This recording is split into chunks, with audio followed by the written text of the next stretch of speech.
de alguns livros. Esse homem, esse servo de Deus, é um romancista cristão, e ele publicou uma obra, na verdade, ele escreveu um livro, e aí o livro fez tanto sucesso que ele falou: vou lançar agora o volume 2. O volume 2 não foi tão bom quanto o volume 1, mas ele é um autor de ficção cristã, e ele escreveu um livro chamado Este Mundo Tenebroso. Aí você está vendo um box, uma espécie de box comemorativo, né, dos 2 volumes de Este Mundo Tenebroso, já com a capa diferente, mas a capa original era uma capa bem interessante, que mostrava assim, como se fosse uma paisagem, uma cidadezinha lá no fundo, e uma nuvem em cima da cidade, só que aquela nuvem descia e formava 2 garras, parecendo garra de águia, assim, em cima da cidade. Era uma capa bem chamativa, né? E fala então basicamente sobre isso. É uma cidadezinha pequena, e de repente aquela cidade está debaixo de uma ação intensa de demônios, e tem anjos lutando contra esses demônios, e no centro de todos esses embates uma igreja bem simples, bem pequenininha, e o pastor daquela igreja, os crentes ali orando de todo lado, tentando caminhar, enquanto estava acontecendo todo aquele conflito.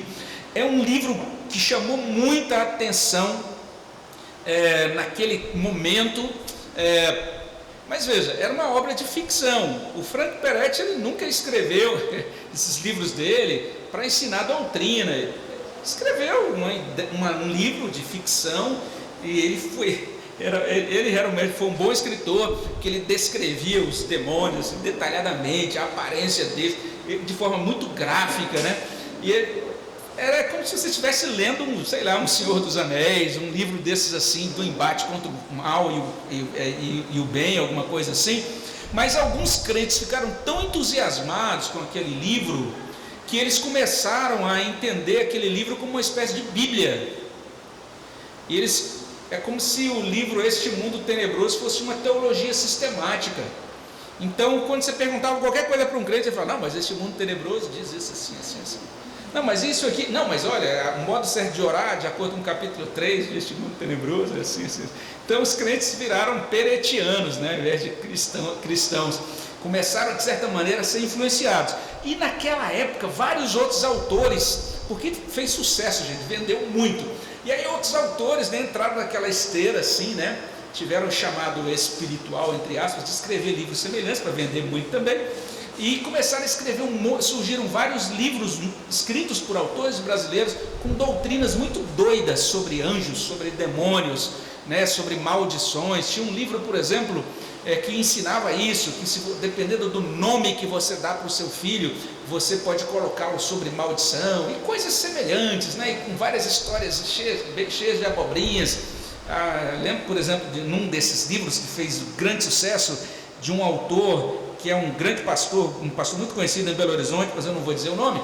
Esse autor dizia assim, que tinha sido procurado por uma irmã que sofria de dores constantes, fazia vários exames, nunca levantava o diagnóstico, até que ele perguntou: minha irmã, qual é o seu nome completo? Ela disse: Maria das Dores. Está explicado, então você está debaixo da maldição do nome. Então surgiu naquela época a ideia de quebrar maldições, né? E diziam também isso: se você, quando for criança, se você comer algum doce, por exemplo, que é distribuído naquela ocasião lá do Cosme e Damião, então você vai ficar debaixo da opressão demoníaca, porque Cosme e Damião são espíritos, são do espiritismo, por aí vai. Se seu avô praticou feitiçaria, então agora a sua vida está debaixo de maldição. Então você tinha cerimônias chamadas cerimônias ou rituais, né, de quebra de maldição. Então, quando surgiu aquele negócio, eu fiquei bastante entusiasmado com isso. Na época eu era batisteriano presbitecostal do Reino de Deus, ou seja, eu era um presbiteriano que não tinha uma identidade doutrinária formada, e eu tinha vários amigos que se empolgaram com aquele negócio.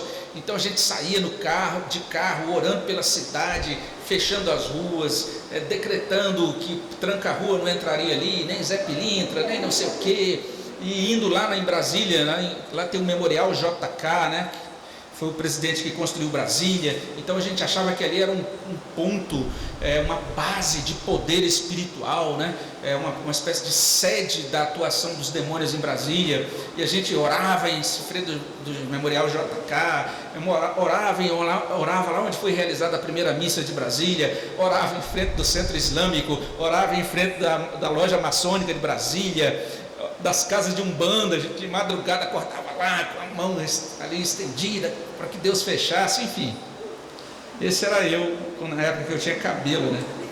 E o que foi interessante naquele movimento é que aquilo arrastou muita gente e gerou então uma dificuldade muito grande para os pastores das igrejas, porque os pastores não se viram diante dessa necessidade de doutrinar os crentes que estavam caminhando para essas coisas muito loucas assim, né? E eu estava lá no meio deles. Mas o que é interessante é que a partir daquele momento o pessoal percebeu o seguinte: olha, esse tal do Frank Peretti está fazendo um grande estrago. E aí então eles disseram: olha, a culpa é de Frank Peretti por causa desse mundo tenebroso. Mas o coitado do Frank Peretti era só um escritor de romance, ele nem pensava que isso ia produzir esse estrago todo, não é? E a partir daí algumas pessoas começaram a entender isso: se você é uma pessoa que abraça a sã doutrina, você não pode acreditar em nada dessas coisas de que existe um mundo invisível, que atua, que tem anjos e etc., atuando na nossa vida. Então, aqueles que tentaram corrigir o problema foram para um lado oposto. E eles começaram a entender assim: se você é bom presbiteriano, não vem com essa conversa de guerra espiritual, de luta espiritual, batalha espiritual, não vem com esse negócio não, que isso é coisa de gente desmiolada, gente doida, etc. Então a gente foi para um outro lado. Então, de um lado você tinha os fanáticos, né? Eu estava lá com o pezinho daquele lado na época, porque, nossa, era muito interessante. Lembro de algumas vezes a gente andando e a irmã: olha, eu estou vendo um anjo em cima do carro com a sua espada e tal. E quando a gente lutava, aí que a gente ficava entusiasmado e orava, né? Todo mundo imaginando aquele anjo ali, aquela coisa toda. Então esse lado meio desequilibrado, mas do outro lado também cristãos que se tornaram céticos.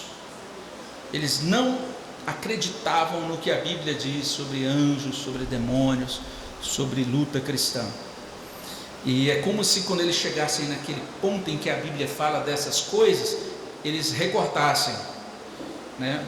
E esses crentes, até com boa intenção, tentando mostrar que eles eram fiéis à doutrina, eles acabaram abraçando uma Bíblia em retalhos, e o resultado disso foi uma perspectiva, uma vida cristã também fragmentada, porque esse tema da luta cristã é bíblico, e a gente não pode deixar de atentar para essas coisas que são colocadas para a gente aqui. Vamos seguir para a gente compreender então essa questão dos bastidores espirituais e a luta cristã, já fechando essa última parte do nosso estudo hoje. O que a Bíblia diz sobre isso? A gente não vai ter tempo de analisar todas essas passagens, de abrir a Bíblia e ler, então só vou realmente lendo aqui, falando rapidamente sobre os tópicos que aparecem nesse slide, não é? Mas então a gente tem, por exemplo, essa experiência do censo sem censo, que eu mostrei agora há pouco aqui, essa experiência de Davi. Ele foi incitado por Satanás a levantar o censo em Israel, e aquilo trouxe grande prejuízo.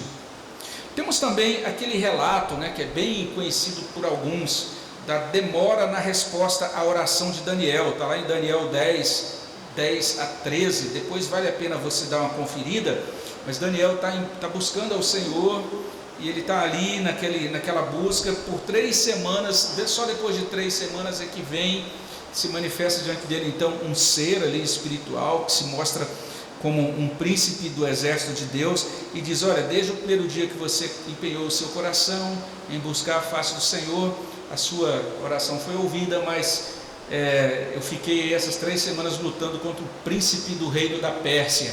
É um texto bem enigmático assim, mas que mostra isso, que existiu um embate ali nos céus, né, ou nessa dimensão invisível, que impediu que a resposta à oração de Daniel chegasse antes.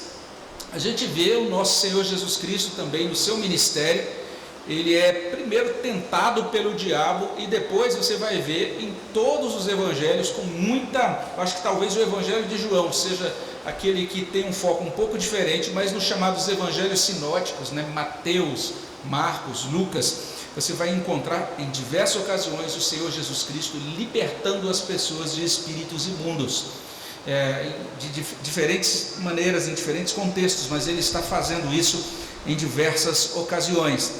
Mais à frente, já no livro de Atos, a gente tem uma ocasião em Atos 16, de 16 a 18, que Paulo expulsa o demônio de uma menina. Essa menina, Paulo estava ali pregando o evangelho, ela simplesmente andava ali junto, dizendo: esses aí são os mensageiros de Deus, que estão trazendo a mensagem de Deus. Olha bem, se fosse a gente hoje, a gente fala: nossa, que menina joia, está ajudando a divulgar o evangelho, né?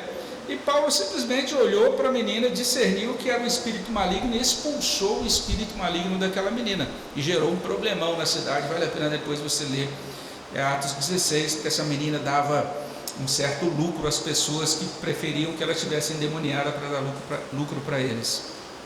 Em outra ocasião, Paulo diz que ele queria visitar os irmãos de Tessalônica, mas ele foi impedido por Satanás. Está lá em 1 Tessalonicenses 2,18.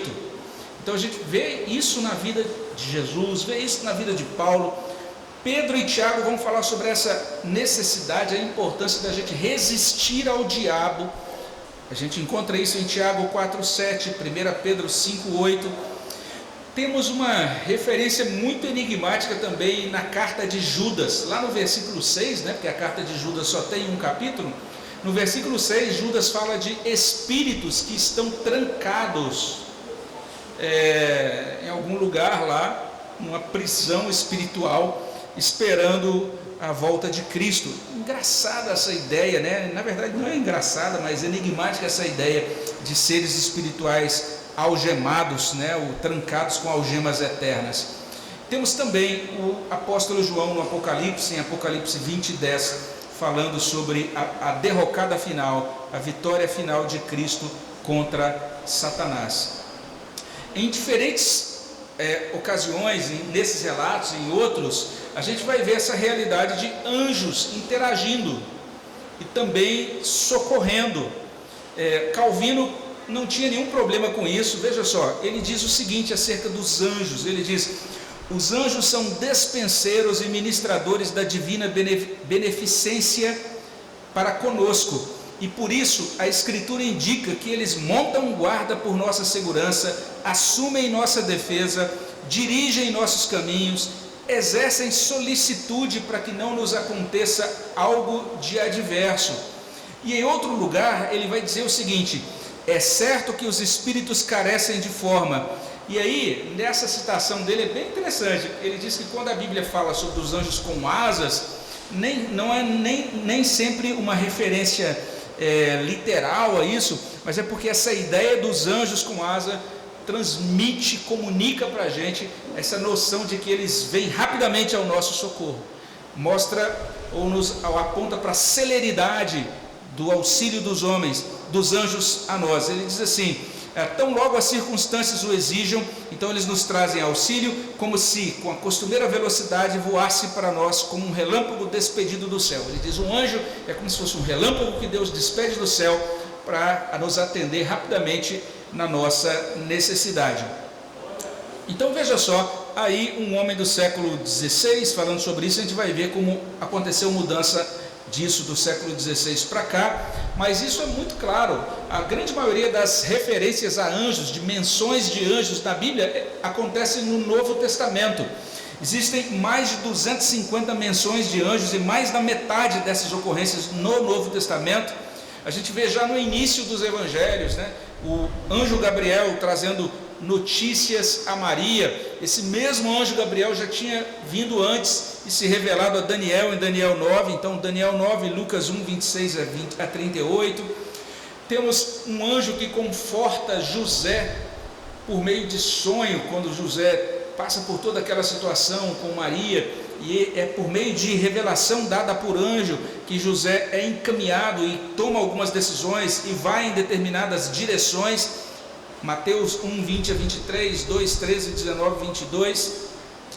Anjos serviram a Cristo no deserto e também no Getsemane.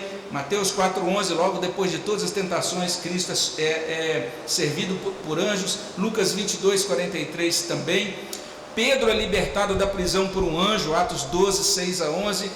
Paulo recebeu uma mensagem de esperança por meio de um anjo, lá em Atos 27, 23 a 24. Ou seja, de acordo com o Novo Testamento, os anjos realmente são espíritos ministradores que estão atuando em favor daqueles que creem no Senhor. Tudo isso para dizer que existem no nosso universo, na realidade criada por Deus, coisas visíveis e coisas invisíveis. Então há uma relação entre a vida humana cotidiana e os bastidores espirituais. Existe uma relação. A gente às vezes não consegue explicar isso detalhadamente, mas a relação existe.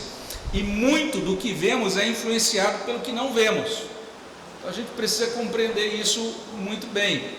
A realidade palpável é influenciada tanto por Deus e seus anjos, quanto pelo diabo e seus demônios. Então pode parecer algo meio esquisito, né, para os cristãos ocidentais. Eles acham isso meio estranho.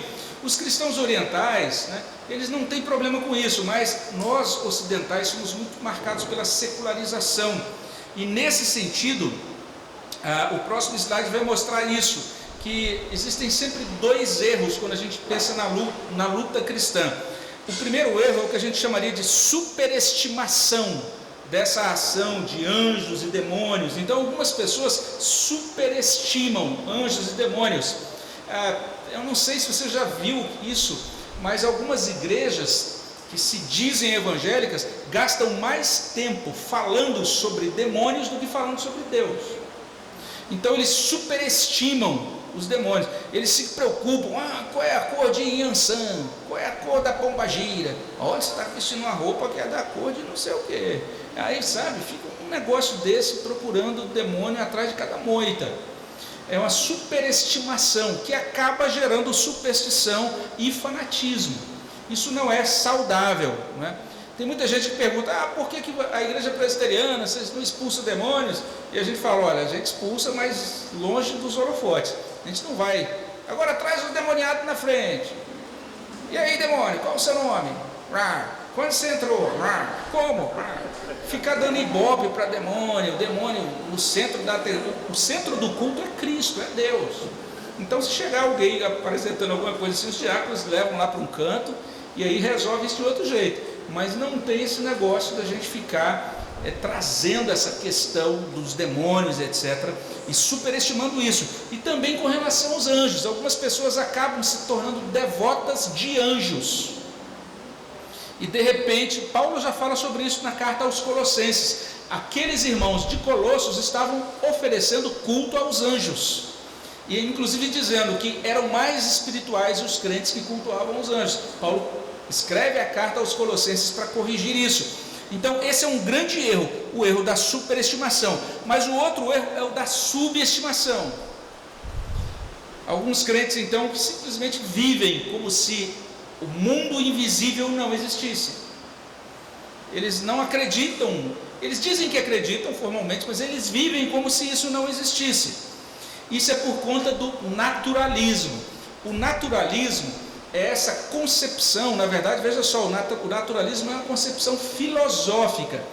De acordo com o naturalismo, tudo o que existe é o que a gente vê, só existe o que a gente vê, né? É lógico, existem as coisas que não são visíveis a olho nu, tem que ser analisadas por microscópios ou outros aparelhos específicos e tal, né? Super avançados, mas eles vão dizer, a realidade é composta apenas disso.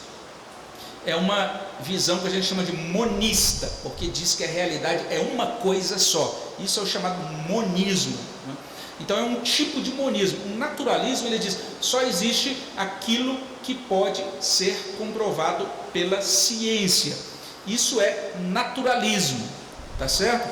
O cristianismo, ele não é contra a ciência, nada disso. Ele, pelo contrário, muitas pessoas, por conta da convicção cristã, entenderam que Deus criou um universo que pode ser compreendido, que que pode ser estudado, e a partir daí, então, pode se desenvolver ciência, vamos dizer assim. Mas a visão naturalista é a seguinte: Deus não existe, ou se existe, ele é um ser separado da sua criação. Então nada interfere na ordem natural das coisas. Para os naturalistas, natural significa aquilo que não contém nenhum tipo de intervenção sobrenatural de Deus. Tá certo? Então alguns abraçam, mesmo sendo cristãos, abraçam essa visão naturalista. E aí, à medida em que lidam com as situações, vou dar um exemplo para você ver como que o naturalismo e a secularização afetam nossas vidas, certo? Olha só que exemplo simples. Vamos imaginar 15 anos atrás, aqueles que têm menos disso não conseguem imaginar, mas 15 anos atrás, um filho ia viajar, sei lá, ia daqui para São Paulo, fazer uma prova lá, alguma coisa assim, certo? O que acontecia quando o filho viajava? Alguém lembra ou não? O que os pais faziam normalmente? Como? Orava. Ele falou: Senhor, abençoa para que meu filho chegue em paz, cuida, né, de todo perigo e tal e tal. Aí o filho ia chegar lá e ia procurar um orelhão, que é outra coisa que só a geração antiga conhece, né? Ou então ia buscar um telefone fixo. Aí ele liga: cheguei. Que bom que você chegou bem. Oh Deus, obrigado. Agora não. Agora o que acontece? O filho viaja para São Paulo. O que a gente faz? Vai monitorando pelo celular. Aí o filho passa, mostra aquele prato com aquele bauru. Cheguei no grau. É ou não é? E é isso. E a gente não ora mais, a gente tem a tecnologia. Isso é secularização. Então a gente deixa de descansar em Deus, de recorrer a Deus, e a gente começa a descansar nos penduricalhos criados pelo próprio ser humano. Então esse é o processo natural de secularização, que faz com que a gente viva como se o mundo invisível não existisse, mesmo sendo cristãos, né? Então esse é um problema grave. E só para a gente fechar, já caminhando para o final, tem um texto de 2 Reis 6, 15 a 17, vale a pena depois você ler, um momento de grande aperto, né? E é um momento bonito também, em que Eliseu e o seu rapaz ali, a pessoa que o acompanhava, estavam numa situação assim acuados, e de repente Eliseu mostra para aquele jovem: olha só o que tem e que você não está enxergando. E lá em 2 Reis você vai ver isso. Eles olham em volta e sobre os montes existem diversas carruagens de fogo, né? E esse autor, então, o Robert Culver, ele diz o seguinte: os protetores sobrenaturais de Eliseu, lá em 2 Reis 6, 15 e 17, não eram carros de guerra da antiguidade, nem peças de artilharia do século 20. Eles eram e são reais, entretanto, mais reais que qualquer objeto percebido pela sensação natural. Sabemos que os anjos de Deus estão aí, eles estão aí para nós. Portanto, fixemos os olhos não naquilo que se vê, mas no que não se vê. Então essa é a nossa necessidade, como crentes, aprendermos a fixar os nossos olhos naquilo que não se vê. Parece uma contradição isso, não é? E daí a gente levanta essa questão: como lidar então com todas essas coisas que são relativas à luta cristã? Como é que a gente pode fazer isso de maneira sadia, né? De maneira que você empreenda isso com todo o equilíbrio, com toda a sabedoria bíblica, de maneira agradável a Deus. Então a gente vai falar sobre isso nos outros estudos, a partir de amanhã, tá certo? Daqui a gente já pode concluir.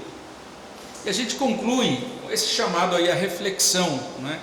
Então a primeira coisa nesse momento de reflexão é isso: nós hoje vivemos as nossas vidas empurrados pelas coisas imediatas. Essa é a situação. Nós vivemos empurrados pelas coisas visíveis.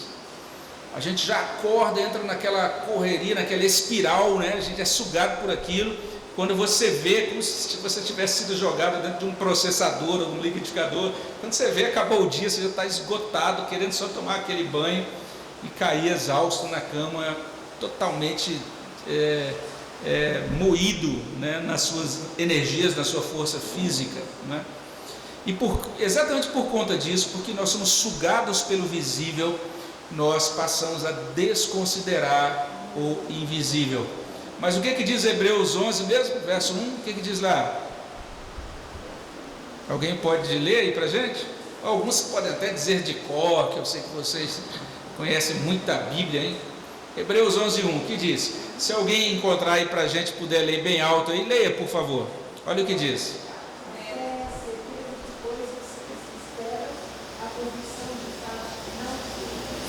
A fé é a certeza de coisas que se esperam, a convicção de fatos, o quê? Que não se veem. Preste atenção nisso. A fé é a convicção de fatos que não se veem. Eu gosto muito da Revista Corrigida, que diz que a fé é a prova de fatos que não se veem. Eu acho bem legal essa tradução Revista Corrigida nesse ponto, realmente interessante. Mas o que eu acho interessante em Hebreus 11 é essa conexão da fé com as coisas que não se veem, uma convicção, uma prova das coisas que não se veem. E se você depois der uma olhada em Hebreus, especialmente capítulo 10, você vai perceber que Hebreus termina, eu tenho mencionado isso em algumas pregações, a partir do verso 36, ele vai dizer: nós somos da fé, o justo viverá pela fé. E depois ele diz o que é fé, e diz nessa descrição que fé é convicção das coisas que não se veem. Significa que para viver